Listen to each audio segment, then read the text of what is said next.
องค์การศึกษาธิการและกีฬาเมืองปทุมพรทาบทามเอาบุคลากรขึ้นดำรงตำแหน่งที่สำคัญ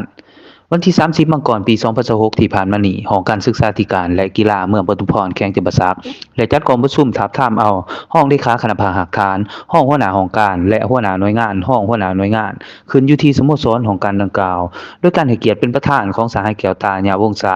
ห้องเลขาพรรคเมืองประธานองค์การกวดกาพรรคลาดเมือง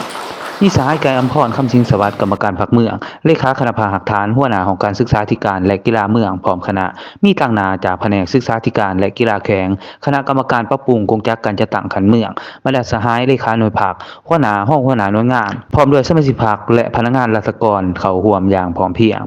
ในกองประชุมได้รับฟังการผ่านมาตรฐานและเงื่อนไขของผู้สมัครอิงตามลำดับเลขที่461รบลงวันที่9ตุลาปี2012ว่าด้วยมาตรฐานตำแหน่งบริหารของรัฐกรแห่งสปปลาวโอกาสเดียวกันนี้สหายแก้วตาญาวงศาก็ได้มีคำเห็นและโอ้ร่มสีน้ำต่อกองประชุมเพื่อเป็นแนวทางในการดำเนินงานต่อไปจากนั้นคณะกรรมการปรับปรุงโครงการการจัดตั้งขันเมืองก็ได้แจกจ่ายบัตรถามถามและอธิบายวิธีการลงคะแนนเสียงอย่างละเอียดพร้อมนั้นสมาชิกพรรคและพนักงานราษฎรทั้งหมดก็ได้ดำเนินการลงคะแนนเสียงและปอนบัตรถามถามตามระเบียบการอย่างถูกต้องและโปร่งใส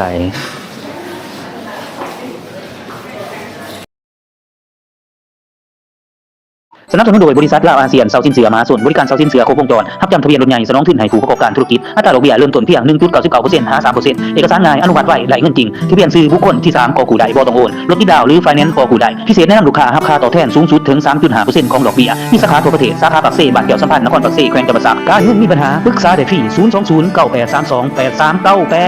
02098328398